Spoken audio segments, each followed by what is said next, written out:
Allez, on y va. Allez. C'est parti. Bon, alors juste, je m'excuse par avance auprès de celles et ceux qui étaient là dans l'atelier précédent, puisque je vais redire la même chose, mais c'est le deuxième atelier recherche de la matinée, et donc je voulais juste éclairer la petite mention qui figure dans le programme, qui est en partenariat avec le GIS Journalisme. Le GIS Journalisme, donc, c'est un groupement d'intérêt scientifique qui travaille sur les questions de journalisme et qui rassemble des laboratoires, enfin, des unités de recherche et des chercheurs et des chercheuses, donc, qui travaillent sur les questions de journalisme. Et donc, ça fait un certain nombre d'années qu'on coopère, collabore, qu'on a ce partenariat avec les assises du journalisme et que donc on organise ces ateliers recherche. Voilà, donc les chevilles ouvrières de cette organisation sont là, et Loïc Ballarini, Simon Gadras et Emmanuel Marty, et puis évidemment nos intervenants et nos intervenantes que je remercie. Et je vais immédiatement céder la parole à Roselyne Ringot qui va animer cette table ronde. Merci beaucoup.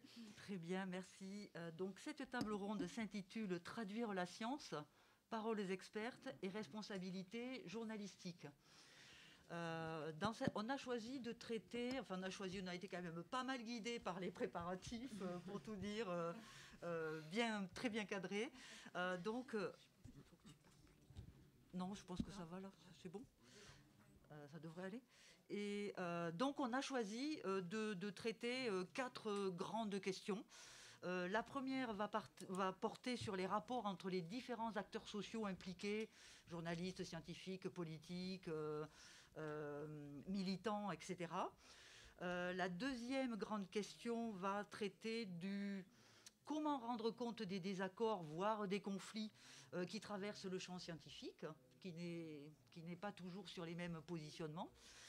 La troisième grande question va concerner comment traduire la science sans la trahir. Quel beau titre. Et on abordera sur cette question-là les formats journalistiques, et avec Cécile qui aura beaucoup de choses à nous dire sur ces questions-là. La quatrième, pour finir, et pour arriver aussi à la discussion qu'on a prévu d'amorcer dans les 40 ou 45 minutes après les échanges, pour qu'on ait le temps d'échanger.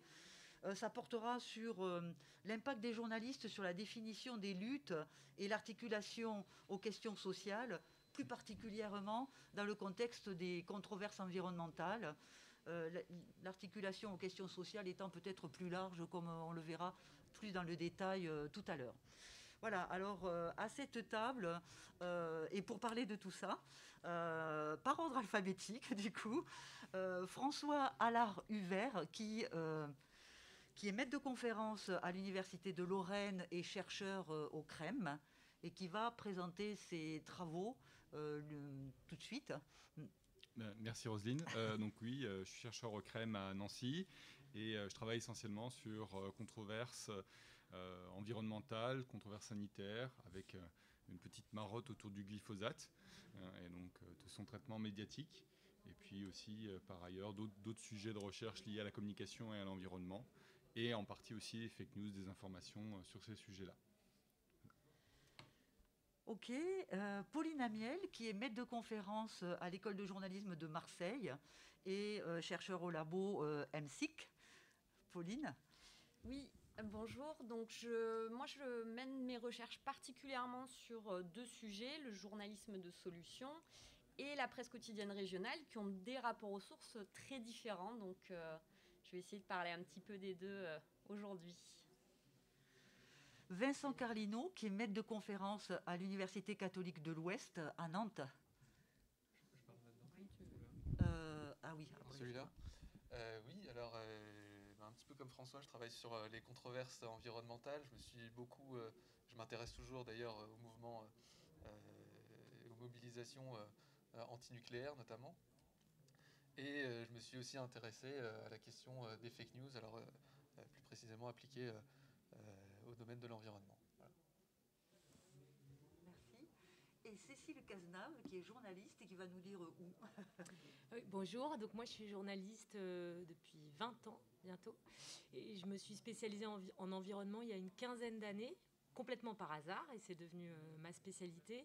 Je suis journaliste indépendante, j'ai travaillé pour beaucoup de titres, et c'est des titres dont je vous parlerai peut-être au cours de la conversation, mais en ce moment je travaille beaucoup pour un média qui s'appelle Les Jours, qui est un média qui a été fondé il y a 4-5 ans par des anciens de l'IB et qui fonctionne sur le principe de la série journalistique, c'est-à-dire qu'un sujet devient une série d'articles qui peut s'étaler sur plusieurs semaines, plusieurs mois, voire plusieurs années, et se décliner entre, disons, 6 et parfois 200 épisodes, comme certains, exactement, sur l'Empire de Bolloré.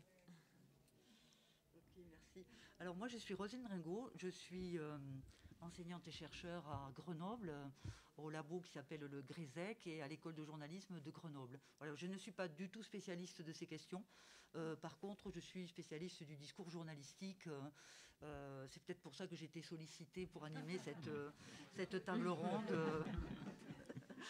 Alors, donc, on revient, on va commencer les questions que je vous ai synthétisées tout à l'heure, avec la première qui va porter sur la question des rapports entre les différents acteurs sociaux impliqués, scientifiques, politiques, militants, associatifs plus particulièrement. Comment ils interagissent entre eux ou pas? Est-ce qu'il s'agit de coopération? Est-ce qu'il s'agit plutôt de concurrence, voire des conflits? Et quels sont les types de légitimité dont ils se prévalent dans l'espace public? Est-ce qu'ils sont plutôt sur le registre de l'expertise, de la radicalité, de l'engagement ou de la notoriété? Qui veut commencer?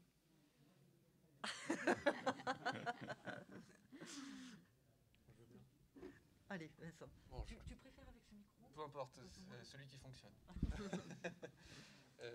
Non, j'ai envie de dire les deux. C'est-à-dire que, en tout cas, sur le terrain que j'ai présenté, que j'ai évoqué, des luttes antinucléaires, j'observe les deux. C'est-à-dire à la fois un registre de l'expertise qui est très présent, alors du côté institutionnel, voire politique, mais aussi du côté des militants associatifs qui se revendiquent eux aussi alors d'une contre-expertise. Donc il y a tout un discours aussi de se positionner dans un registre de contestation, mais qui est étayé par une approche qui se veut scientifique, ou en tout cas alternative, mais toujours sur le plan scientifique.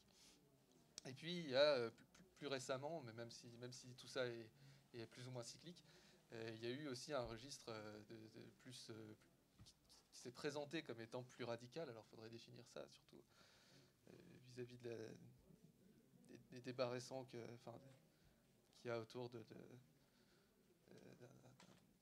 dernier article, notamment de Frédéric Lordon, que certains ont peut-être lu, mais bon, c'est peut-être pas le lieu de savoir ce que c'est que les racines de la radicalité, mais il y a aussi cette branche plus radicale qui se présente comme telle, qui, elle, est moins, pour reprendre le titre de la table ronde, dans la traduction que dans l'expérimentation. C'est-à-dire qu'il s'agit de montrer des formes de vie plurielles, de comment est-ce qu'on expérimente le nucléaire autrement qu'à travers l'analyse des atomes. C'est-à-dire que, concrètement, qu'est-ce que ça fait au territoire et qu'est-ce que ça nous fait, nous, comment ça nous affecte en tant qu'habitants du territoire. Et donc il y a un petit peu ces deux registres que j'ai observés. Je ne sais pas si ça... François, tu veux peut-être rebondir? Si, moi c'est vrai que j'ai souvent travaillé du côté des scientifiques qui s'expriment sur ces sujets-là et qui sont en interaction avec des militants, sur tout ce qui va être le glyphosate et autres. Il y a des chercheurs qui font des passeurs de sciences et qui vont s'exprimer, qui vont aller au contact ou qui sont mobilisés, qui sont utilisés par des militants sur ces sujets-là. Alors donc on est plutôt dans une forme de coopération et pas forcément dans une forme de conflictualité. Mais il peut y avoir de la conflictualité aussi avec des acteurs qui ont intérêt à défendre un intérêt catégorique, des lobbies ou pour ne pas les nommer, et qui vont eux plutôt être dans la disqualification des discours scientifiques et qui vont chercher à montrer que non, c'est pas ce discours-là qui domine, c'est telle autre étude qu'il faut mettre en face, etc. Et qui vont chercher à faire traîner le plus longtemps possible. Donc là, on est dans le conflit plutôt larvé, mais ça peut être aussi du conflit ouvert, des fois, sur des situations très nettes où on va s'affronter dans la presse, où on va se traiter de nom d'oiseau. Ça arrive aussi, même entre chercheurs, même si c'est un milieu plutôt policier d'habitude, mais il y a des chercheurs qui sont spécialistes de l'attaque en diffamation d'autres chercheurs. Bon, ça arrive. Mais c'est vrai que c'est des rapports qui sont, je dirais, fluctuants et qui vont dépendre un petit peu du moment dont on va se situer dans une controverse ou est-ce qu'on est dans une controverse un peu lente où c'est à coup d'articles qu'on s'échange, ou est-ce que ça va devenir un peu une polémique qui va cristalliser, voire devenir même des fois des affaires dans l'espace où ça va se concentrer sur un moment donné. Est-ce que tu as des noms précis, parce que tu parlais du glyphosate tout à l'heure, des exemples très précis à nous donner, par exemple Il y a eu l'affaire Serralini, autour de Serralini, Gilles-Éric Serralini, qui est un chercheur qui avait publié des études sur les rats en 2012, qui avait fait pas mal de bruit sur ces questions-là, et la manière dont il s'était positionné. Ce qui avait été intéressant, c'est que c'est les journalistes qui lui avaient reproché la manière dont il avait médiatisé son étude. Et là, on a eu un avis de la profession sur est-ce qu'un chercheur doit s'exprimer de la manière dont il s'est exprimé. Est-ce qu'il n'a pas essayé de trahir les médiations classiques en imposant des embargos, en refusant une expertise contradictoire. Donc il s'est immiscé un petit peu dans le jeu de comment on fait de la science, enfin comment est-ce qu'on communique sur la science quand on est journaliste. Et ça a été mal passé, mal perçu. Je me souviens que Sylvestre Huet à la JSPI avait quand même fait une attaque assez sévère sur ce qui s'était passé. Et là, on a été dans la conflictualité, clairement. Okay. Pauline, par rapport à tu aurais des exemples de coopération plutôt axé journalisme de solution, parce qu'en général, ouais. Mais bon, là je m'engage un peu trop en disant ça, plutôt pour exemplifier des modes de coopération ou pas. Ouais. Moi, j'ai pensé à deux exemples assez différents. Donc, c'est vrai que le journalisme de solution, quelque part, ça permet de faire ce pas de côté et de traiter la conflictualité en l'apaisant, finalement. C'est un peu ce qui est recherché. Parfois, dans le journalisme de solution, un des principes qui est mis en avant par les journalistes, c'est de dire on va éviter d'aller chercher les mêmes acteurs qu'on interroge d'habitude. Il faut sortir du répertoire traditionnel. Et donc, du coup, ça veut dire que parfois, les experts sont aussi considérés comme des acteurs traditionnels, au même titre que les acteurs politiques, etc., sur certaines questions. Je trouve que l'exemple qui fonctionne bien et peut-être qui parle à tout le monde, c'est le journal des solutions sur France Inter à 12h30, je crois, ou quelque chose comme ça, un horaire comme ça, qui est un journal qui existe depuis très longtemps et qui a été renommé récemment Journal des solutions, et qui ne choisit d'interroger que des acteurs associatifs ou des individus, et donc d'approcher les questions environnementales, parce que ça traite vraiment des territoires, environnement et de l'écologie, mais justement mettant de côté complètement tout ce qui peut être expertise. Donc, c'est un positionnement peut-être un peu facile aussi, mais qui est complémentaire. Et en presse quotidienne régionale, par contre, il y a une vraie structuration régulièrement des conflits comme quelque chose presque qui est composé d'épisodes. C'est assez fréquent de voir un jour l'opinion d'une personnalité, alors là plutôt politique, puisque c'est plutôt ça, d'une politique locale, et puis le lendemain la réaction de son opposant, et puis 3 jours après on va avoir un autre acteur qui va s'exprimer dessus. Il y a un peu cette façon de construire le conflit en presse quotidienne régionale. Ok, merci. Cécile, tu vas rajouter quelque chose, puisqu'on oui, a parlé d'épisodes. Moi, je ne sais pas si j'ai une fois de plus bien interprété la question. C'est pas facile pour moi cette table ronde. Je te le dis depuis le début, parce que je suis la seule journaliste et j'ai pas du tout votre regard scientifique. Mais moi, ce qu'on s'était dit, c'est que je pouvais peut-être témoigner de mes relations avec mes sources et comment ça faisait changer ou non l'évolution de mon travail. Et donc j'ai pensé à une série que j'ai fait il y a 2 ans sur le mouvement Extinction Rébellion, qui est un mouvement de désobéissance civile. Et donc le principe de la série Dans les jours, c'est qu'on y passe beaucoup de temps. Donc j'y ai passé plusieurs mois. Et ça veut dire que ce monde-là, militant, j'ai plongé dedans. Donc je les ai beaucoup fréquentés, ces gens. Ce dont je peux témoigner à ce moment-là, c'est que quand on plonge dans un monde comme ça, il y a un moment où des connivences se forment. Et c'est en effet difficile qu'elles ne se forment pas. Et c'est même la condition, à certains égards, pour avoir des infos que d'autres n'ont pas. Et pouvoir aller plus subtilement dans la description de ce que vivent ces gens, pourquoi ils s'engagent, qu'est-ce qu'ils comptent faire de leur engagement. C'est un problème en même temps, parce que par exemple, dans les militants d'Extinction Rébellion, c'est des gens jeunes qui, après avoir lu mes premiers papiers, ont estimé que je traduisais bien leurs pensées, en quelque sorte, et donc se sont mis à me faire plus confiance, mais aussi par exemple à me tutoyer, chose lambda, mais problématique pour moi, parce qu'en fait, ça efface en partie notre rapport entre journaliste et source. Donc ça, c'était compliqué pour moi à gérer, parce qu'en même temps, il s'agissait aussi que moi, je continuais à instaurer cette confiance. Je les ai suivis pendant, disons, 8 épisodes sur plusieurs mois, jusqu'au moment où alors d'abord, au milieu de ces épisodes, j'ai introduit un discours scientifique en interviewant un des seuls sociologues qui avait travaillé sur eux en Grande-Bretagne, parce que c'est un mouvement qui est né en Grande-Bretagne, et qui mettait en perspective leur mouvement d'une manière qui n'allait pas forcément leur plaire, en particulier sur l'idée qu'ils utilisaient des techniques marketing pour faire vivre ce mouvement différemment des autres mouvements de désobéissance qui existaient déjà. Donc, moi, je savais qu'en publiant ce genre d'entretien, peut-être que j'allais désaxer un peu la confiance qu'ils portaient en moi pour mes épisodes suivants au sein du mouvement. Bon, mais c'est des choix que je faisais. Et dans les derniers épisodes, il s'est passé que leur fondateur, en Grande-Bretagne, qui s'appelle Roger Hallam, s'est fendu d'interviews dans des journaux allemands relativisant la Shoah. Donc là, c'était vraiment une info que moi, je ne pouvais bien entendu ne pas traiter, mais qui potentiellement allait rompre absolument mon rapport avec ces gens.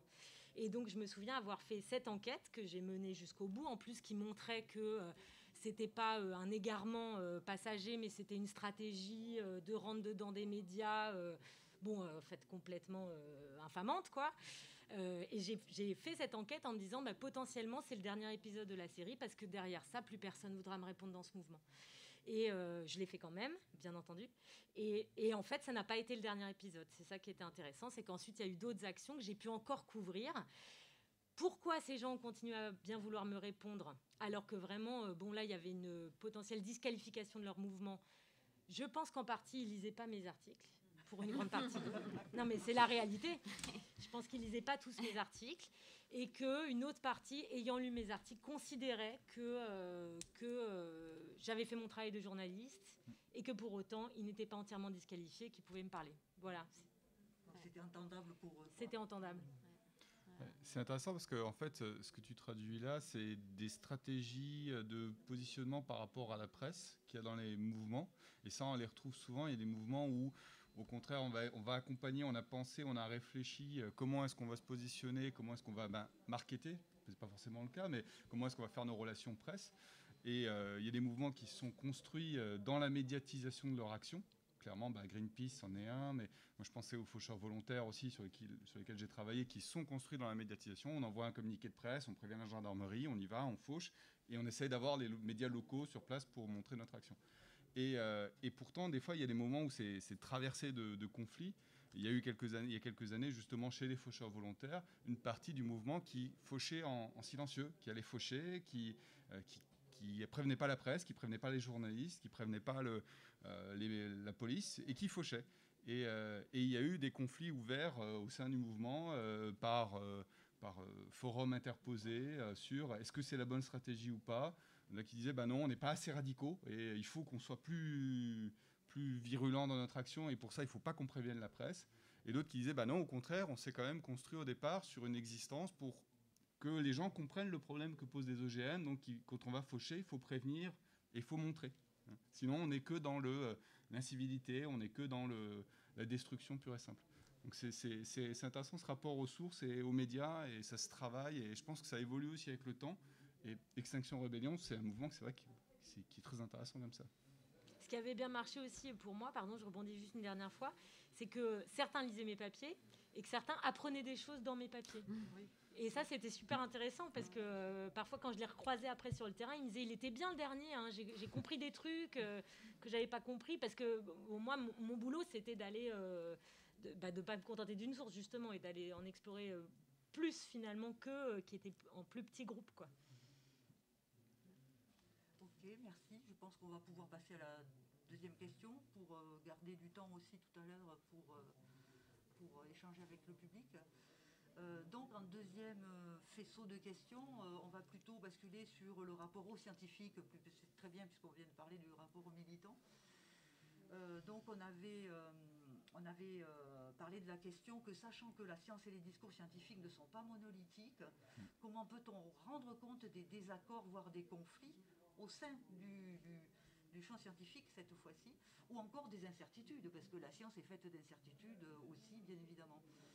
Et question afférente, c'est comment concilier les différentes temporalités, comment gérer ce grand écart qu'il y a entre le temps de la science et celui des médias. Ça, c'est une question peut-être un peu plus générale, mais quand même. Et comment concilier avec le temps aussi de l'action publique, ça fait trois régimes de temporalité, peut-être qu'il y en a plus, qu'on pourrait aborder là maintenant. Peut-être, ça me fait penser à un exemple qu'on a eu, qui est un peu en décalage avec la thématique, mais qui reste relié.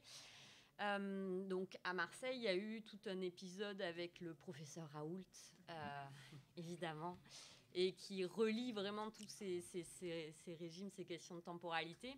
On a une étudiante à l'EJCAM qui a été primée pour un travail vraiment remarquable qu'elle a fait sur le rapport des journalistes, particulièrement marseillais, avec toute cette polémique, avec le professeur Raoult lui-même, avec l'IHU, et puis cette façon dont à la fois ils se sont sentis d'un seul coup observés par rapport à leur travail et aux relations qu'ils avaient pu établir depuis des années, parce qu'ils travaillaient depuis des décennies, pour certains, avec le professeur Raoult, sans que ce soit perçu ailleurs qu'à Marseille, que ce soit connu dans le grand public, en tout cas ailleurs qu'à Marseille.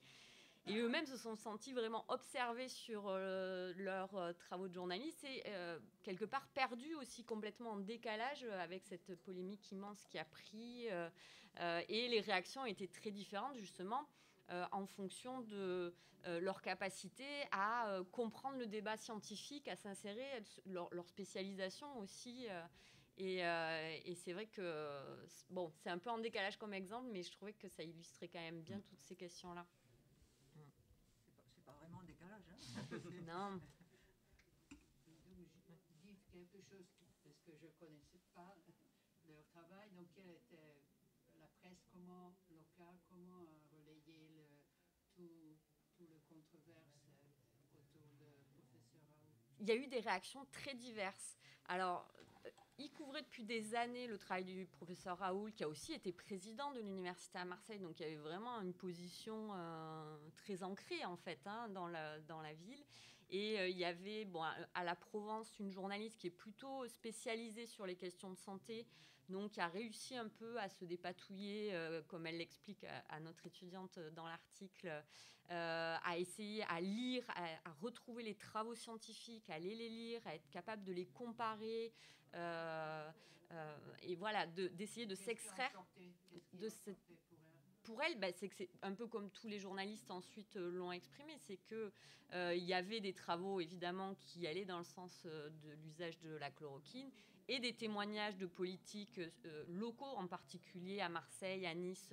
Elle ne pouvait pas passer à côté de ça parce qu'il y avait aussi cette injonction de ses rédacteurs en chef à traiter ce sujet de cette façon. Et donc, il y avait une un jour, je prends l'exemple de la Provence, mais les autres étaient un peu pareils. La chloroquine, traitement du Covid né à Marseille. Je caricature un peu, mais c'était l'idée. Et puis 3 jours après, il y avait attention, chloroquine peut être dangereuse, pas utilisée. Et puis 2 jours après, il y avait Christian Estrosi, le maire de Nice, a été soigné grâce à la chloroquine, etc. Et donc, elle explique à l'étudiante que voilà, il y a une injonction paradoxale en permanence à se repositionner sur ce débat-là et un vrai mal-être finalement par rapport à ça et dans sa relation aussi à l'IHU et au professeur Raoult, parce que lui joue aussi, il est tout à fait, il sait très bien jouer des médias, qu'il connaît très bien, et puis il s'exprime même sans les médias traditionnels à travers sa chaîne YouTube, etc.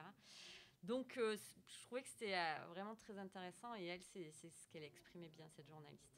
Voilà. Sur les temporalités, je pense à un travail qu'on a fait avec Vincent sur Lubrizol. C'est vrai que ça a fait pas mal de bruit là, sur l'annulation d'un colloque sur Lubrizol récemment.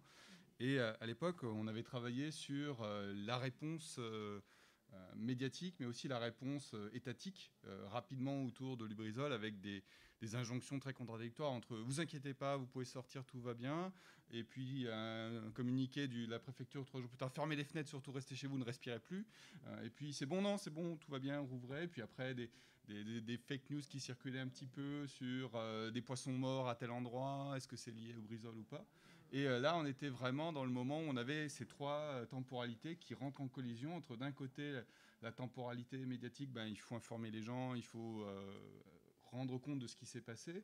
La temporalité politique qui a d'abord été tout va bien circuler, puis après, finalement, peut-être qu'il y a quelque chose ici, il faut absolument qu'on débarque. Et on a vu débarquer, je crois 7 ministres en l'espace de 24 heures sur le site.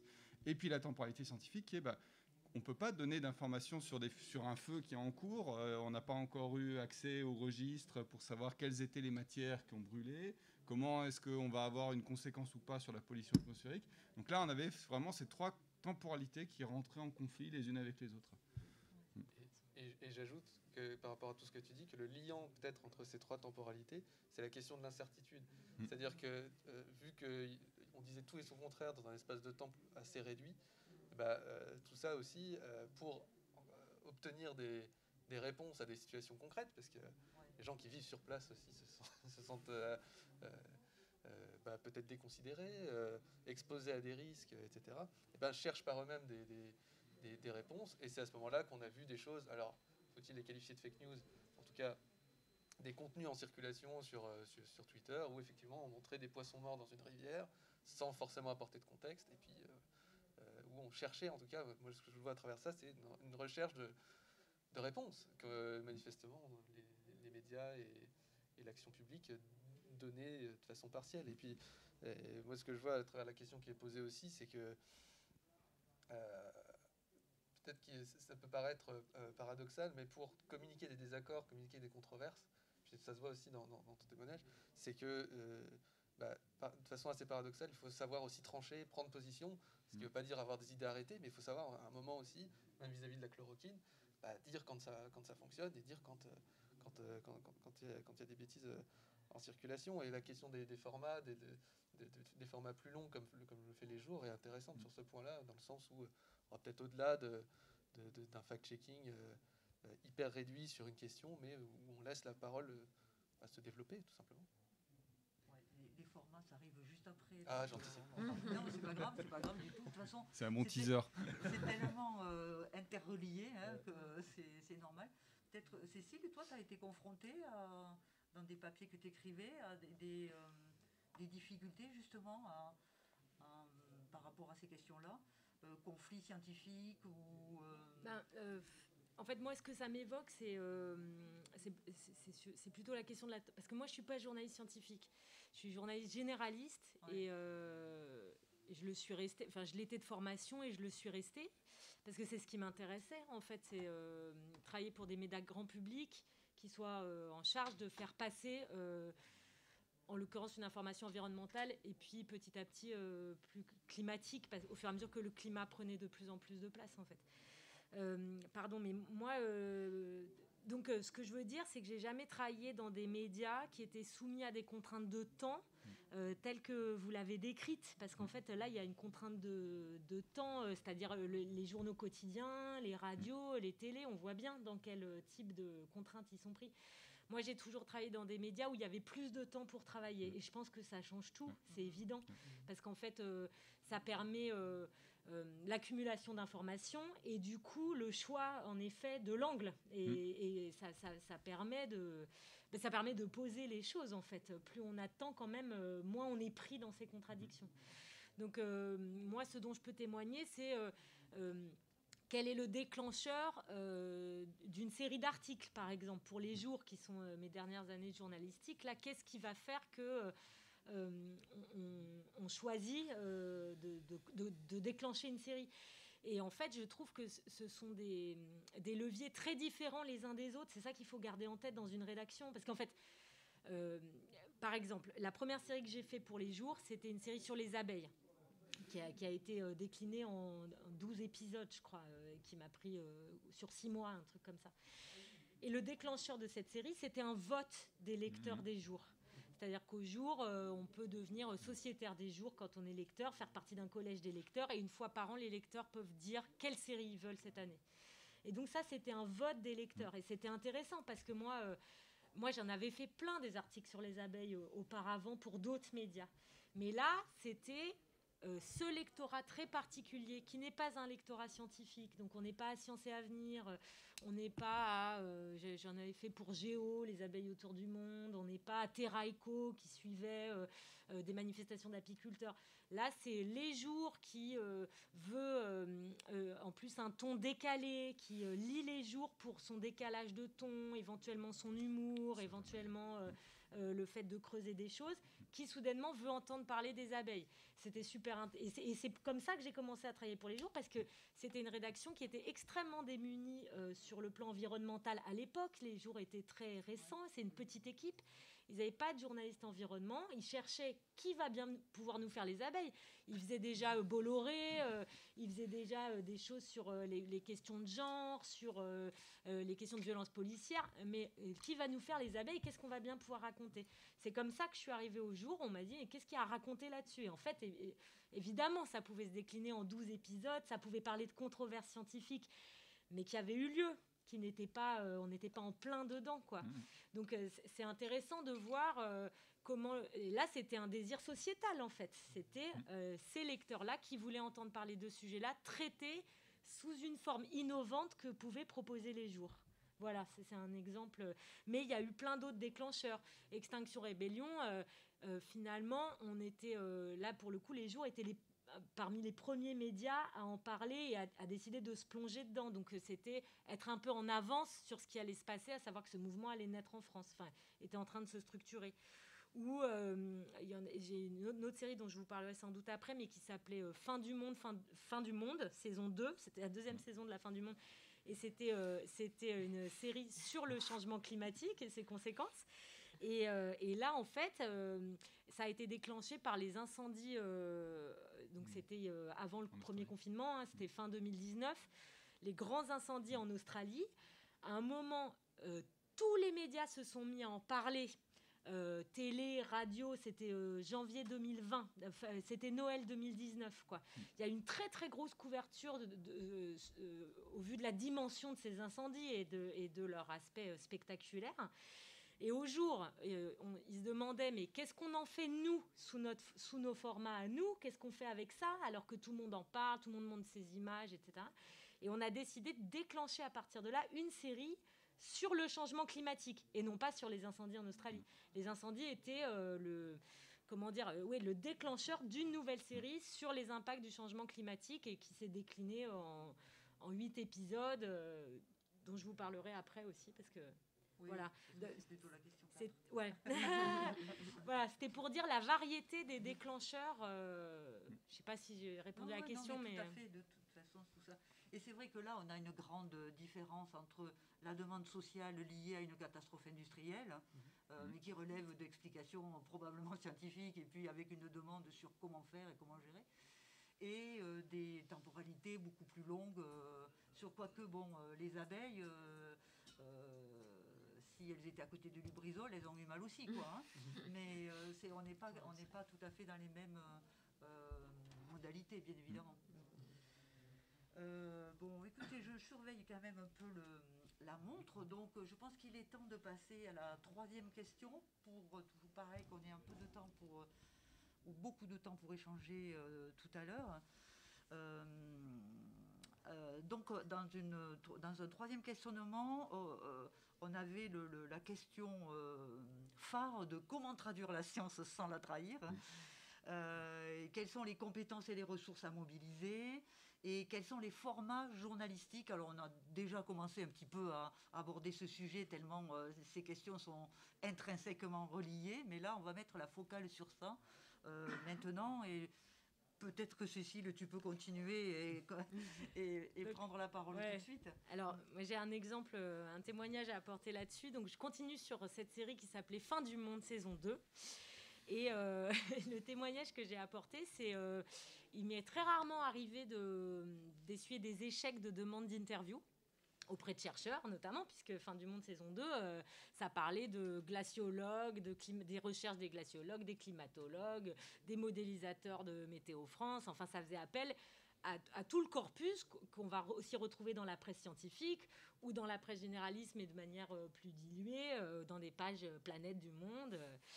Et il m'est quand même arrivé une aventure avec cette série.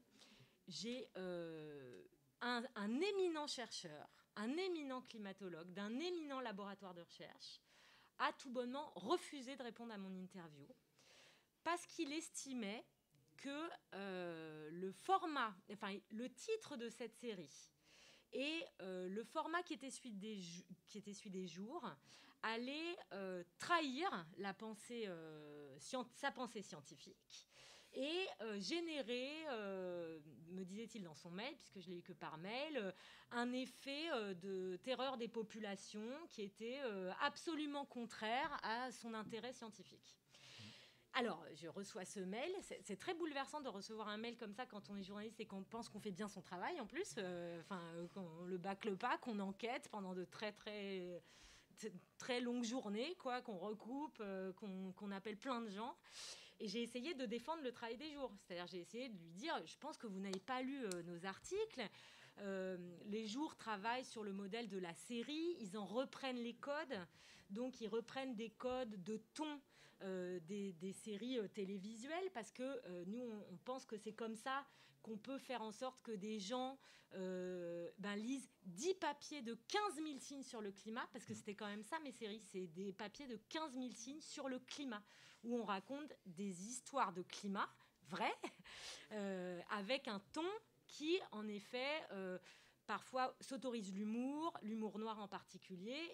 Et moi, je pense que c'est un ton absolument indispensable si on veut transmettre une partie des informations extrêmement anxiogènes que je transmets depuis 15 ans maintenant et qu'on a échoué à transmettre dans d'autres médias, je pense.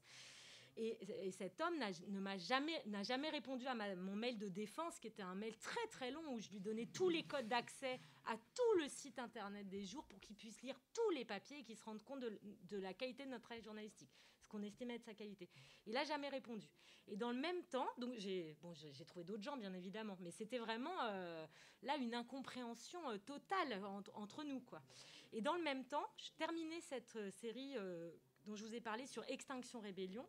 Et les rebelles, comme ils se nomment, prévoyaient d'attaquer les médias, de mener des actions contre les médias, des actions qui n'ont finalement pas été menées, parce que, disait-il, ils pensaient que les médias ne faisaient pas leur travail d'alerte, de retranscription du travail scientifique. S'ils l'avaient fait, les gens auraient dû se rendre compte que la fin du monde était proche. Et donc ces militants m'expliquaient qu'on ne faisait pas assez bien notre boulot, d'alerter les gens sur ce qui allait se passer. Et donc moi, dans la même semaine, tout ça s'est passé dans la même semaine. J'étais donc coincée entre deux séries journalistiques, une série où on me reprochait de ne pas faire mon travail et une autre où on me reprochait de ne pas le faire non plus, mais dans deux sens différents. Voilà mon témoignage. Une question, pourquoi vous avez donné ce titre-là ? Fin du monde ? Comment ? Oui. La fin du monde ? Eh ben, pardon ? Non. Non, mais ça a été décliné après, j'en parlerai dans la 4e question. On a donné ce titre parce que moi, j'ai fait la saison 2 de La fin du monde, mais il y avait une saison 1 de La fin du monde qui enquêtait sur la collapsologie. Et c'était une série d'enquêtes, ça a duré 1 an aussi, de quelqu'un qui est en poste à la rédaction.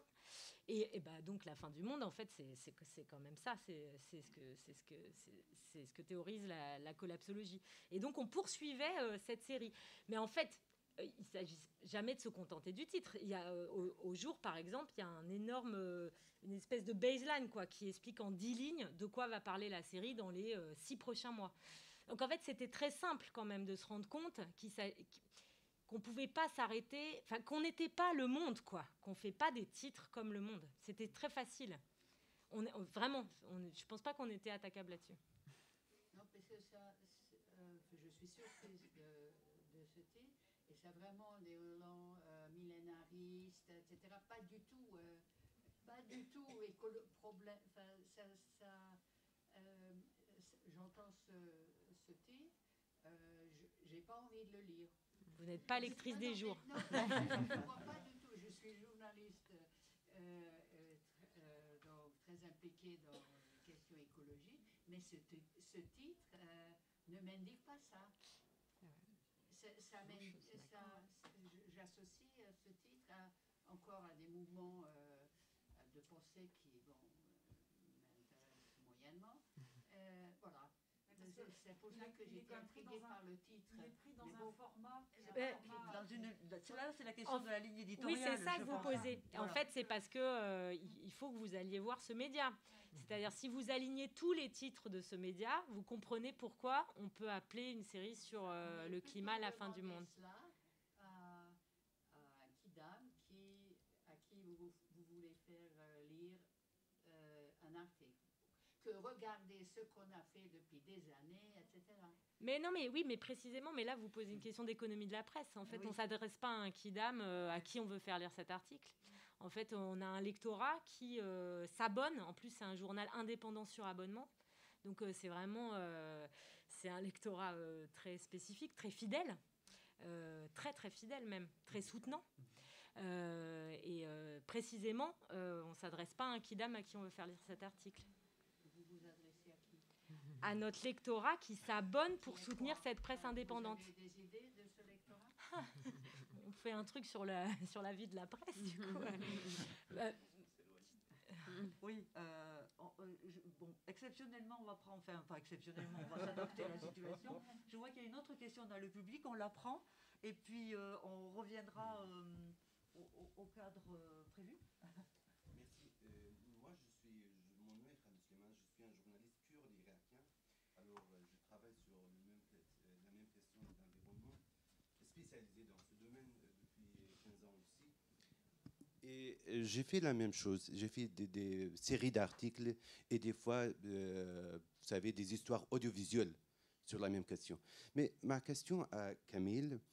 Cécile. Pardon. Est-ce qu'on doit montrer, est-ce qu'on est obligé de montrer le titre ou bien le format aux scientifiques? Parce qu'on est libre, comme des journalistes, quel format on choisit et quel titre on choisit. Mais juste ne pas trahir les paroles des scientifiques. Merci.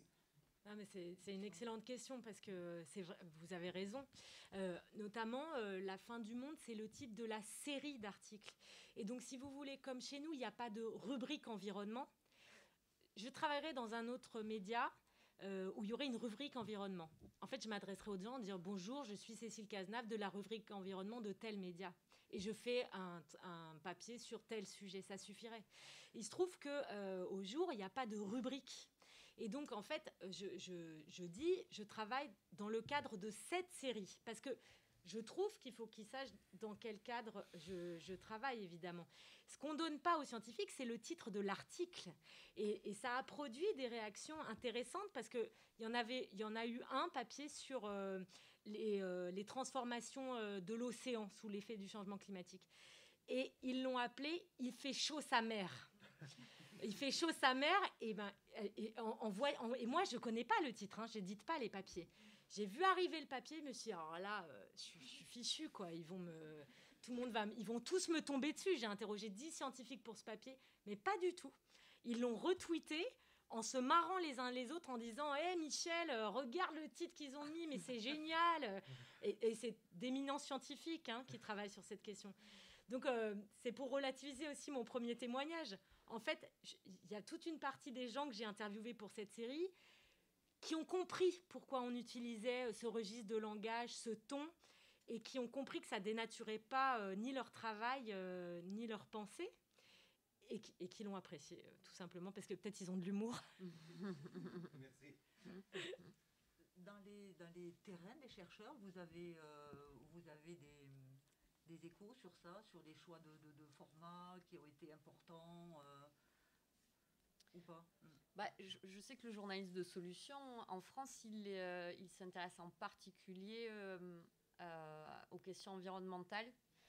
Mais du coup, c'est une perspective peut-être complètement différente parce que l'idée, c'est de traiter ces sujets avec une proposition de solutions potentielles, une vision un peu constructive pour encourager le public à s'impliquer dans la résolution petit à petit des enjeux climatiques. Donc c'est un peu la perspective opposée, mais il se trouve que ça dépend vraiment des pays. Et en France, c'est vraiment les questions environnementales qui sont les plus traitées par le prisme du journalisme de solution.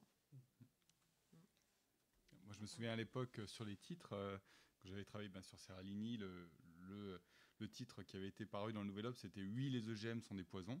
Et ça avait fait beaucoup de problèmes. Et puis même par la suite, pour avoir eu des entretiens avec Serralini ou d'autres, il me disait, mais c'est vrai que et même le rédacteur qui avait fait il disait, oui, certes, en fait, c'était sur une étude sur un EGM et on a mis tous les EGM, donc c'est un peu mal passé parce que c'était peut-être trahir sa pensée scientifique. Et là, dans ces cas-là, il y a eu des soucis. Mais si on revient un petit peu sur l'idée de traduire, trahir, normalement, c'est les chercheurs, c'est souvent eux les premiers à traduire leurs pensées dans des ouvrages ou à aller voir des journalistes pour essayer de faire en sorte que leurs pensées circulent. Donc, c'est les premiers traducteurs de leurs pensées, même si parfois ça nécessite de s'adapter, de changer de vocabulaire, et puis ces changements de vocabulaire ou de style, ça peut créer des incertitudes qui peuvent à leur tour aussi nouveau revenir et créer potentiellement des incompréhensions. Ouais, c'est l'ordre du discours quand même. Toujours. Vincent, tu veux ajouter quelque chose sur ce point-là ?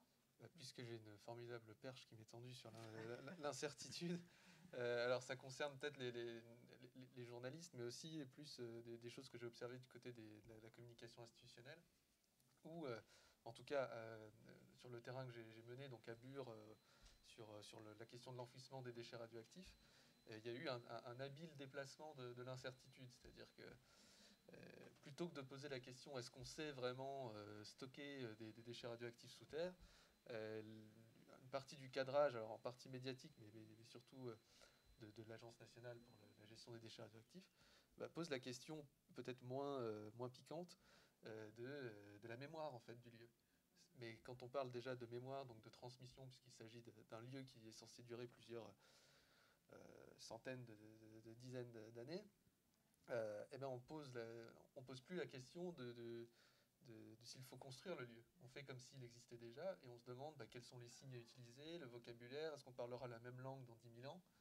Et donc ça, je trouvais ça assez important. Alors je quitte la question des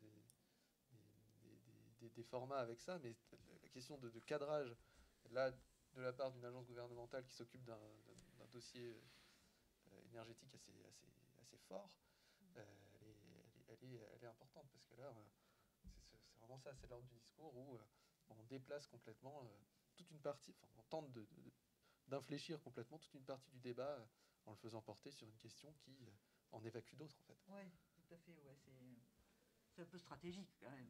C'est complètement stratégique. Ok, si on veut être conforme à nos projets, on passe à la dernière question qu'on peut traiter peut-être, rapidement, c'est quand même, ça va être difficile, mais bon, on a déjà un peu commencé à prendre les questions dans la salle, donc on s'était dit que ce serait bien de parler de l'impact des journalistes sur la définition des problèmes publics pour parler scientifique, sciences sociales, Cécile. Donc sur la désignation des luttes, sur la mise à l'agenda, voilà. Mais surtout, moi, je voudrais qu'on aborde, et après peut-être plus dans la salle, c'est est-ce que les articulations sont faites avec les questions sociales ? Bon, on a quand même déjà un peu entamé avec Extension Rébellion, c'est déjà dans la mobilisation sociale, etc. Mais voilà, si on peut traiter ça dans cette dernière partie de la table ronde. Qui Non. Peut-être que ton exemple, Cécile, est D'accord. Non, Alors, enfin, je je peux pas te continue. mettre Donc, sous le à la deal, suite, là, mais j'y il retourne. articule bien les deux quand même. Donc, cette série qui s'appelait Fin du Monde, là, vous avez compris, saison 2. On va tous la lire. Ouais, Ouais. j'espère bien. M'a emmené jusqu'au confinement de 2020. J'étais dedans quand le premier confinement a eu lieu. Et à la sortie du confinement, on se reparle avec la rédac et on se dit qu'est-ce que tu fais comme nouvel épisode. Et en fait, ce qui apparaissait, c'est que c'était pas possible de continuer une série qui s'appelait Fin du Monde avec ce qui venait de se passer. C'était pas possible de la continuer de la sorte, quoi. Donc on a pris un peu de temps pour réfléchir et j'ai proposé de faire une nouvelle série qui soit la suite de celle-ci, qui s'appellerait Fin du Monde, Fin du Mois. Ce qui était en fait un enchaînement logique, quoi, hein, de passer... En fait, les choses étaient parfaitement liées, en fait. Et donc j'ai commencé cette série qui s'appelait Fin du Monde, Fin du Mois à l'automne 2020, donc il y a 1 an. Et peut-être là où c'est intéressant, c'est que c'est une des séries les plus difficiles que j'ai eu à faire jusqu'à présent. Elle a été vraiment, vraiment difficile à faire, celle-ci. Elle compte pour l'instant 8 épisodes, je crois. Ça m'a pris plus d'1 an pour arriver au bout des 8 épisodes. Et je témoigne de ma difficulté de journaliste, à la fois... Parce qu'une fois qu'on a dit que les questions climatiques et les questions de justice sociale étaient liées, intellectuellement, il y a une production scientifique là-dessus, une production syndicale même. Il y a des organisations qui se mobilisent sur cette question. Donc, si moi, mon travail, c'est de surveiller ça, je le sais. Intellectuellement, j'ai compris. Mais après, mon travail de journaliste, c'est de raconter des histoires. Je ne peux pas juste dire que la CFDT s'est réunie avec Greenpeace pour dire on va maintenant réfléchir ensemble à un plan de bataille. Ça ne va pas faire mon histoire à moi. Et je ne vais pas pouvoir raconter ça en 10 épisodes. Donc il faut que je les trouve, les histoires. Et celles-ci sont difficiles à trouver, premièrement, je trouve. Et celles-ci sont difficiles à monter. C'est à produire en tant que reportage. Donc, par exemple, je vais vous donner un exemple, mais j'ai pendant des semaines et des semaines, en fait, c'est un épisode que je n'ai pas produit, alors personne ne me le pique dans la salle, merci. Mais pendant des semaines, j'ai essayé d'aller à Grande-Synthe, m'intéresser à un revenu écologique minimal qui est à peine mis en place. Et j'ai jamais pu y aller parce que ça passe par des centres d'action sociaux qui sont eux-mêmes débordés, par la pandémie, en l'occurrence, à l'automne dernier, qui à un moment fermait, donc il n'y avait plus personne à contacter. Les élus eux-mêmes étaient débordés par la pandémie qui dépassait à l'EHPAD. Et donc, mais c'était à monter, cette série a été infernale, quoi.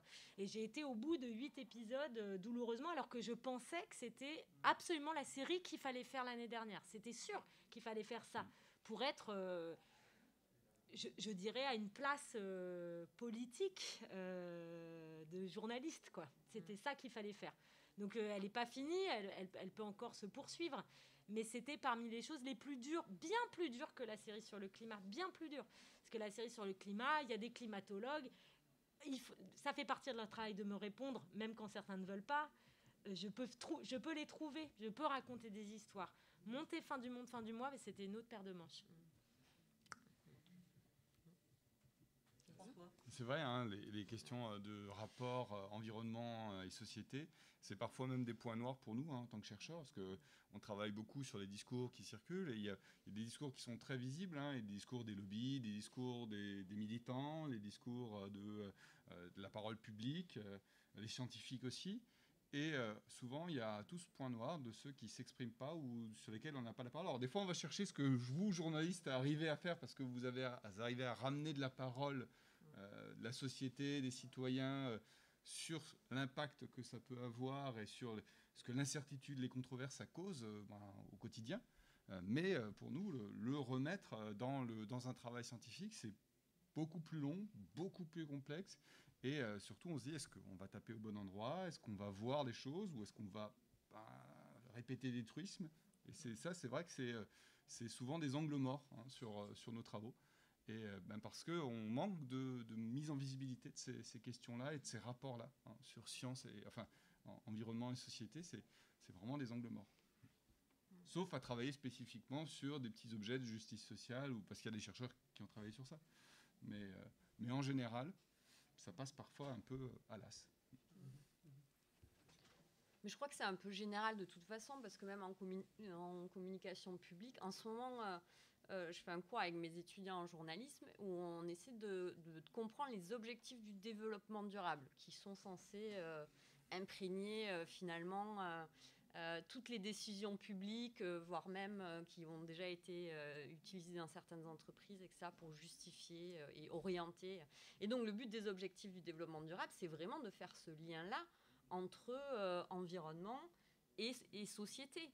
Et on se rend compte que c'est intenable, en fait. C'est impensable. Est-ce que c'est pas quelque chose qui est impensable et pour les journalistes et pour les chercheurs et pour les instances internationales c'est trop énorme peut-être pour nous. Et donc ces objectifs du développement durable qu'on décrypte un peu avec les étudiants, ils ont été en presse locale, cette fois découvert quand c'est arrivé qu'il y a eu le petit logo qui a été imprimé sur les communiqués de presse de la mairie du coin, du département, etc. Et du coup, dans ce sens-là, en tout cas en presse locale, c'est pas tellement les journalistes qui vont permettre une définition de ces questions et des controverses, mais ils subissent quelque part la décision publique et politique la plupart du temps.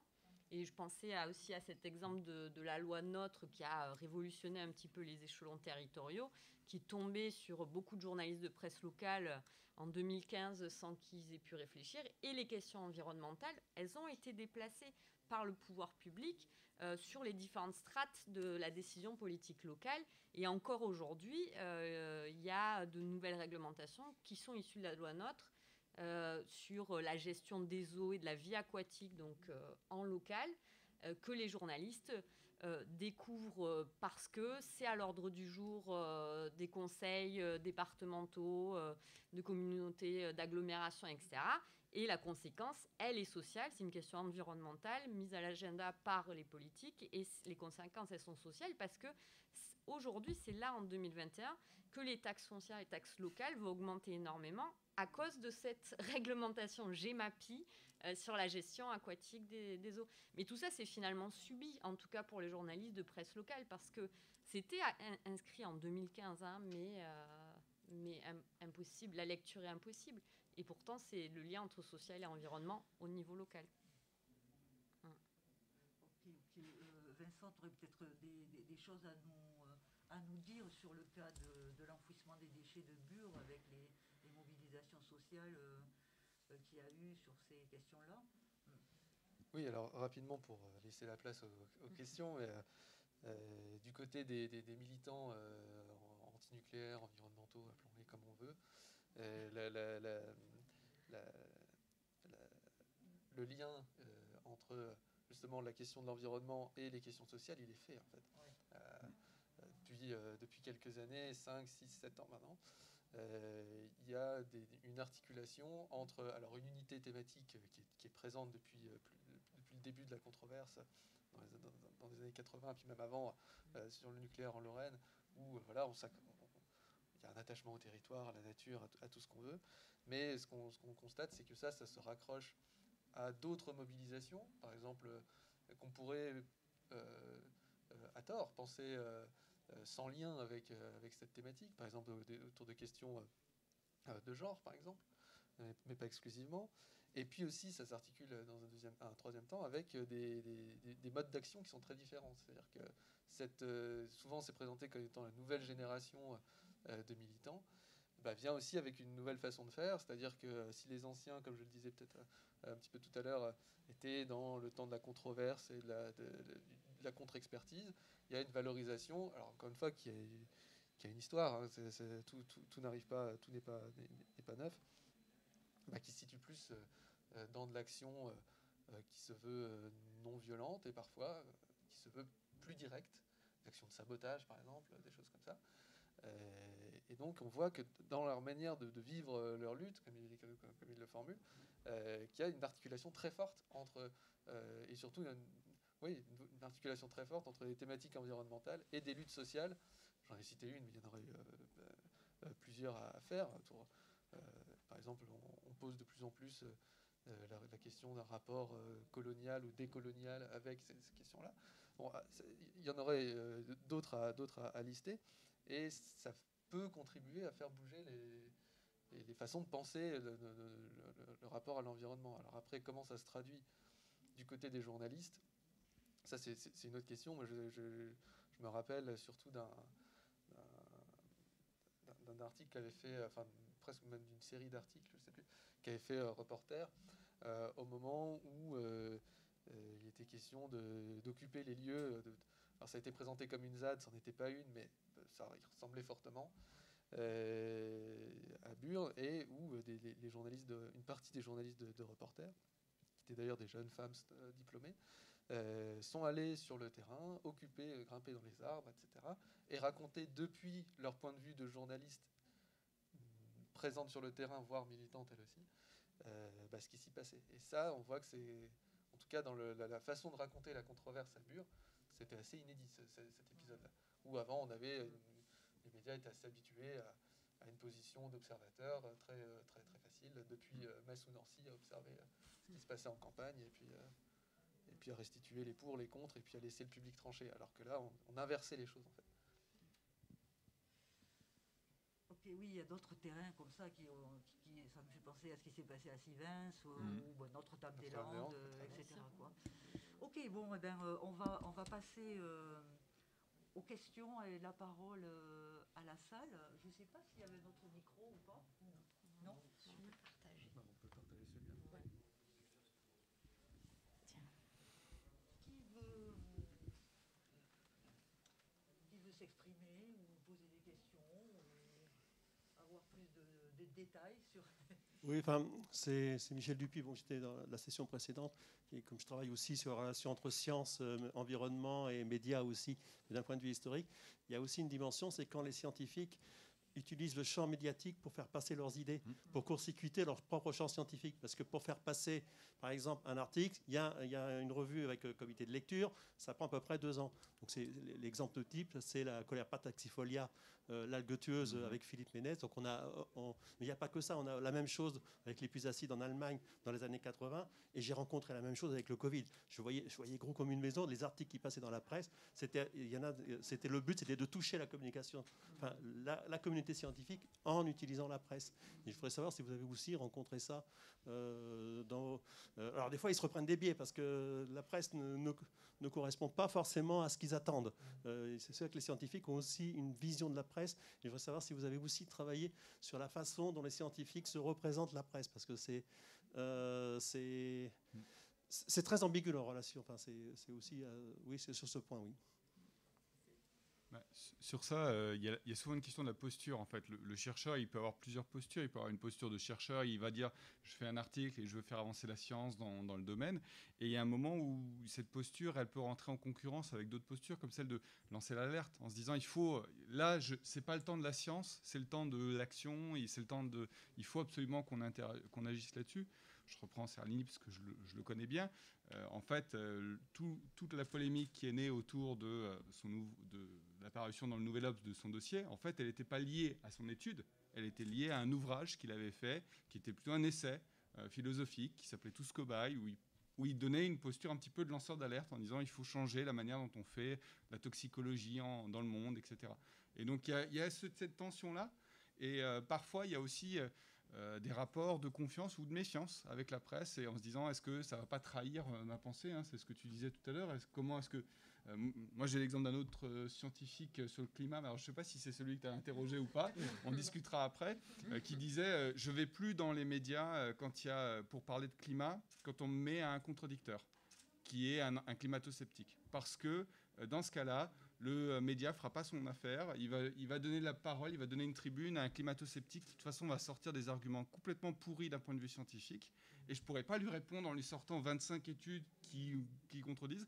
Donc, ou on me laisse parler moi, parce que j'ai toutes les études et qui montrent que c'est vrai, ou alors ils veulent avoir un mec qui fait du buzz, un climato-sceptique, et dans ces cas-là, j'y vais pas. Donc il y a aussi cette défiance-là qui s'est installée, et c'est vrai que ton exemple était très intéressant. On échangera les noms.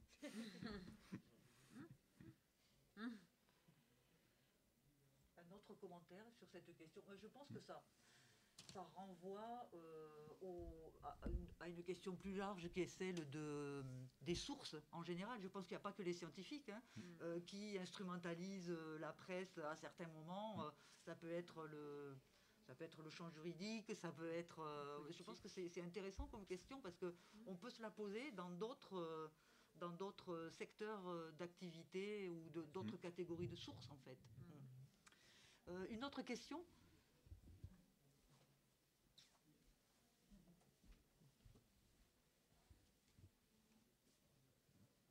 Oui, bonjour. Je m'appelle Lucille Vessier, je suis journaliste en sciences et je suis moi-même, j'ai une formation scientifique en physique.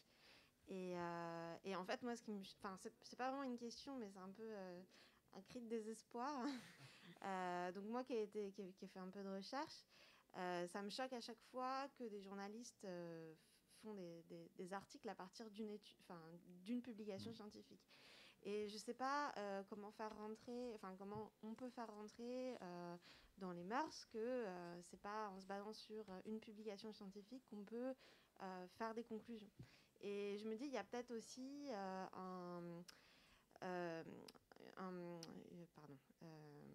un mélange entre l'expertise, où par exemple un cabinet d'expertise va faire une étude sur quelque chose et ça vaut, et les études scientifiques faites par des chercheurs qui peuvent se tromper, où il peut y avoir des problèmes de relecture et tout ça, et donc du coup ça ne suffit pas pour affirmer des choses de manière vraiment sûre et certaine. Et donc je voulais savoir s'il n'y avait pas un mélange des genres, ou je sais pas, ou des commentaires là-dessus. Moi, je peux peut-être dire un mot plutôt avec ma casquette d'enseignante en école de journalisme. En fait, je crois que c'est une profonde méconnaissance du fonctionnement de la recherche en général. Et je le vois, on est dans une école généraliste où on essaie d'amener plein de choses aux étudiants, mais pas ça. Et pourtant, ils sont à l'université et ils ont des enseignants qui sont aussi des chercheurs. Mais ce message-là, il passe pas et ils savent pas comment fonctionne la recherche, ils savent pas comment fonctionne l'université. Alors, je prends un peu mon cas particulier, mais je crois que le problème, il vient vraiment de là. Il y a beaucoup de journalistes, ils savent pas ce que c'est une étude scientifique, même le travail de scientifique, qu'est-ce que ça veut dire, qu'est-ce qu'ils font, et pourquoi il peut y avoir des débats contradictoires. Et je crois profondément, moi, que ça vient de là, et de la formation en particulier. Je sais pas, tu as peut-être un avis là-dessus, parce que c'est vrai que tu confrontes plusieurs sources dans tes articles, et tu amènes, même si tu fais souvent des fois un article sur un chercheur. Non, en fait, moi, ça m'arrive jamais de faire... parce que le format dans lequel je travaille est vraiment, une fois de plus, un format plus lent et avec beaucoup de place. Donc, je ne suis pas confrontée à cette problématique. Mais pour prendre la défense de mes collègues qui sont obligés de faire ça, moi, je pense aussi... il ne peut pas y avoir que des journalistes scientifiques. Non, mais c'est pas du tout une critique de ce que tu viens de dire, mais je me mets... en plus, moi, je ne le suis pas. Donc, je vois bien mes collègues généralistes...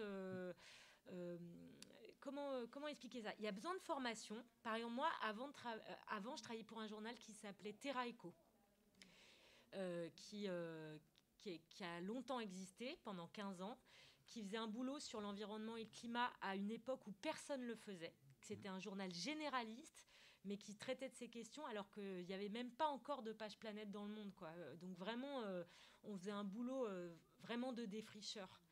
Et on était tous généralistes. On n'était pas pratiquement tous généralistes.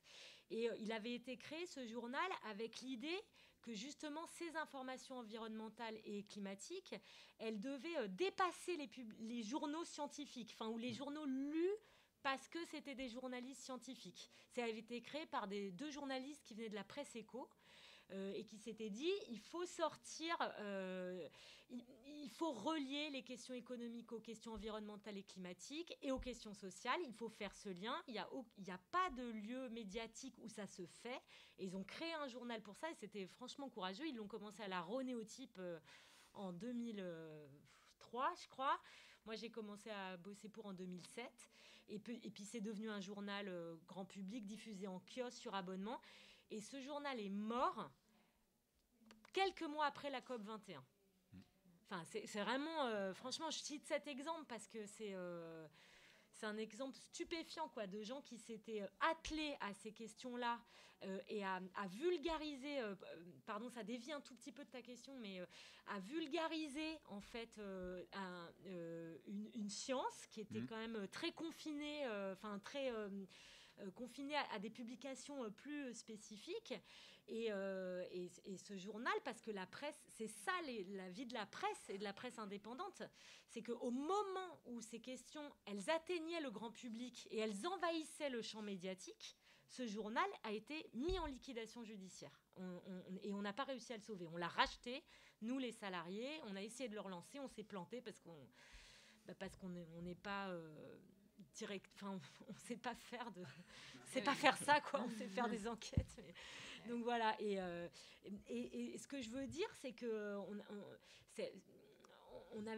on galérait, quoi. On s'est tous auto-formés. Enfin, je veux dire, moi, quand je travaillais pour Terraeco, au début, je savais pas ce que c'était une tonne de carbone. Moi, j'ai fait un bac scientifique. Heureusement pour moi, ça m'a permis de remobiliser quelques équations. Mais je me souviens, mes premières enquêtes, je les faisais lire par mon père, qui était ingénieur, qui était un ancien ingénieur en génie chimique, pour lui faire contrôler que le CO2, ça se découpait bien comme ça dans les molécules, et que le forçage radioactif d'un avion, c'était bien ce que je pensais que c'était, quoi. Donc en fait, on s'auto-formait nous-mêmes à comment comprendre les études sur le climat qui sortaient, le message des scientifiques. Enfin, c'était dur, quoi, franchement. Et on s'y collait. Et je pense qu'on a beaucoup galéré, mais c'était nécessaire parce que du coup, on pouvait aussi écrire des papiers qui n'étaient pas destinés aux gens qui avaient déjà le vocabulaire nécessaire, le bagage scientifique. Et c'était ça le but de cette revue. Elle est morte. Bon, on n'a pas tellement réussi, quoi. Enfin, on a fait du travail, mais on n'a pas réussi. Je sais pas, j'ai répondu un peu à côté de ta question, mais... bon. Je rebondis par contre sur ce que tu disais sur les journalistes scientifiques. Et en fait, finalement, ils ne sont pas si nombreux que ça dans les rédactions. Non. Et puis, même quand ils sont là, des fois, il y a aussi des jeux de pouvoir sur pouvoir discuter beaucoup sur les enjeux OGM, pesticides. J'ai un journaliste scientifique qui me disait, dans un grand quotidien national, pendant longtemps, quand il y avait une étude qui sortait ou quand il y avait une controverse sur plusieurs études, quand je voulais en parler, mon rédacteur me disait non, ça c'est les journalistes politiques qui en parlent, c'est pas toi. C'est pas toi qui vas parler OGM, c'est pas toi qui vas parler glyphosate ou autre, tu parleras d'un autre sujet, mais non, ça c'est la chasse gardée parce qu'on le traite que sous l'angle politique, c'est-à-dire le conflit européen ou etc. Mais il y a aussi parfois cette problématique-là, c'est pas le journaliste scientifique qui va parler du sujet forcément scientifique parce que l'angle qui a été choisi dans la rédaction est différent. Pardon, j'ai pas vraiment une question, je voudrais juste rajouter quelque chose. Je pense qu'en tant qu'un journaliste environnemental, et moi je travaille pas en France, et c'est ma première visite en France dans ces jours. Et je travaille au Moyen-Orient et Afrique du Nord, et spécialement Liban, Jordanie, Syrie, l'Irak et Kurdistan.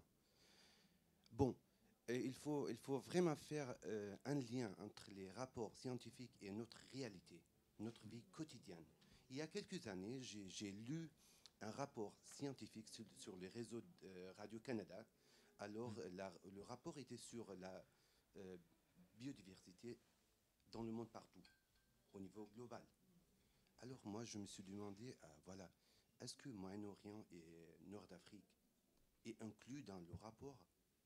Parce qu'il y avait vraiment des informations sérieuses dans le rapport. Alors, j'ai cherché, j'ai trouvé le courriel de chercheur principal et je lui ai envoyé un email et je lui ai questionné si Moyen-Orient est inclus dans le rapport. Et il m'a dit malheureusement non. Et alors moi, en fait, j'ai laissé tomber l'idée d'écrire un article sur le rapport. Pourquoi? Parce qu'il n'y avait aucun lien entre notre réalité au Moyen-Orient et entre le rapport. C'est ça que je voulais juste rajouter. Merci. Du coup, dans ce cas-là, vous manquez de la ressource scientifique, en fait. Voilà. Tout à fait. Oui, moi je voulais juste ajouter un petit commentaire sur la question du journaliste scientifique, c'est qu'il y a quand même beaucoup de ces questions-là qui sont aussi traitées par des journalistes en PQR, et que là, du coup, les pauvres, ils ont tellement de sujets très différents que, enfin moi, pour avoir travaillé sur la médiatisation du risque industriel dans la vallée de la chimie, sur une grosse étude un peu historique, on voit bien qu'en fait les journalistes successifs et des journaux régionaux locaux, il y a même des définitions voilà, des lieux de concertation, des lieux de définition de ce qu'on appelle les PPRT, les plans de prévention des risques technologiques majeurs, etc., qu'ils ne connaissent pas. Ils ne savent pas où ça se forme, qui décide, quelles sont les instances de concertation, est-ce que le public y a accès ou pas, etc. Et on ne peut pas leur reprocher parce que de toute façon, la variété des sujets qu'ils ont à prendre en charge est tellement énorme que voilà. Et donc, comme il y a quand même beaucoup de choses qui se passent dans cette presse-là et qui ne montent pas en médiatisation nationale, bah, ça fait quand même un paquet de sujets et un paquet d'enjeux qui sont traités à partir de gens qui n'ont pas le temps d'aller à chercher, ou partiellement ou ponctuellement, ils vont pouvoir aller trouver un chercheur ou une chercheuse locale qui va pouvoir un peu les éclairer, mais s'ils ont le format en plus, donc en local, enfin en tout cas en PQR, c'est quand même souvent pas le cas, quoi. Voilà. Donc sauf quand il y a des poissons morts dans le Rhône, alors là, paf, on a un gros sujet parce qu'effectivement il y a eu pollution en amont de Lyon, etc. Et là, éventuellement, on peut avoir un peu de parole un peu plus éclairée, quoi. Mais sinon, c'est du traitement de l'ordre du banal, du fait divers, ou du voilà. Et donc ça. Du coup, traduire la science, bah, dans ces formats-là, dans ces contraintes-là et dans cette temporalité-là, ouais, c'est compliqué, quoi. C'était pas pour jeter la pierre. Ah non, mais je jetais pas. C'était juste pour rajouter au. Oui. Une dernière question, peut-être. J'ai une question très concrète. Donc, j'ai assisté au début mercredi, comment dire, un atelier où comment dialoguer avec les journalistes, enfin comment les journalistes peuvent dialoguer avec les scientifiques. Et là, une journaliste a parlé au début, des débats sur le climat, etc., que dans la presse, on n'entendait que des climato-sceptiques. Je lui ai posé la question pourquoi. Pourquoi? La raison. Elle n'a pas répondu. Maintenant, je voudrais vous poser la question. Est-ce que vous... Non, ce n'est pas la même question que je voudrais vous poser. Mais est-ce que vous avez analysé justement le discours, les débats de climat, comment il a évolué des débuts jusqu'à maintenant, enfin bon, voilà, et quels étaient les... pourquoi, voilà, quand même, je pose cette question. S'il y a des études là-dessus, ou vous avez travaillé là-dessus, parce que là, je comprends que vous travaillez sur des controverses, et justement, là, il y a un immense controverse, donc voilà. Il y a des collègues, alors pas moi spécifiquement, mais j'ai en tête 3-4 collègues qui ont travaillé, mais il y a même des thèses qui ont été faites sur la médiatisation du climat en France. Donc non, il y a des travaux qui ont été faits sur cette histoire-là. Vous les connaissez? Oui, je peux vous les donner. Qu'est-ce qui est en 2 phrases? En 2 phrases, résumer une thèse, c'est ça. Sans trahir, voilà. J'espère que la collègue n'écoute pas. Non, ce qui raconte, c'est effectivement des phases de médiatisation très différentes, avec d'un côté une alerte très ancienne. Les rapports du GIEC, les premiers rapports du GIEC sont très anciens. Et après, dans les mouvements... Oui, il y a eu plein de choses. Mais en fait, ce qui s'est passé, c'est que dans la médiatisation, il y a eu plusieurs personnes qui ont essayé un petit peu de détourner l'avion à un moment donné, notamment des climato-sceptiques. En France, c'est Allègre qui est vraiment l'exemple typique de la... Oui, c'est ça, exactement aussi. Mais qui ont essayé de détourner et qui ont fait monter aussi en médiatisation ces éléments-là. Même si aujourd'hui, on revient plutôt sur un discours... D'accord, non, mais c'est ça. Mais ce qui m'intéresse, donc... Oui, mais... excusez-moi, parce que c'était un sujet de ma communication. Non, mais les climato-sceptiques, ils sont très minoritaires en France. Par rapport aux États-Unis, ils ont très peu d'audience. Il y a une étude qui avait été faite, bon, j'ai plus les références en tête, mais ils sont vraiment très minoritaires. On se focalise sur Alec, mais il a peu d'écho. Et sur la médiatisation, moi, la première fois que je vois dans les médias le réchauffement climatique, c'est Jean Dors dans Les Animaux du Monde en 1970, qui alerte justement. Donc, on a des traces anciennes. Mais bon, après, on pourra en parler parce que j'ai aussi travaillé là-dessus aussi. Voilà. Vous en parlerez à la pause des Oui, exactement. Je vous confie à mon collègue. Bon, bah, écoutez, merci beaucoup. Merci beaucoup à vous. Merci beaucoup à la salle. Merci.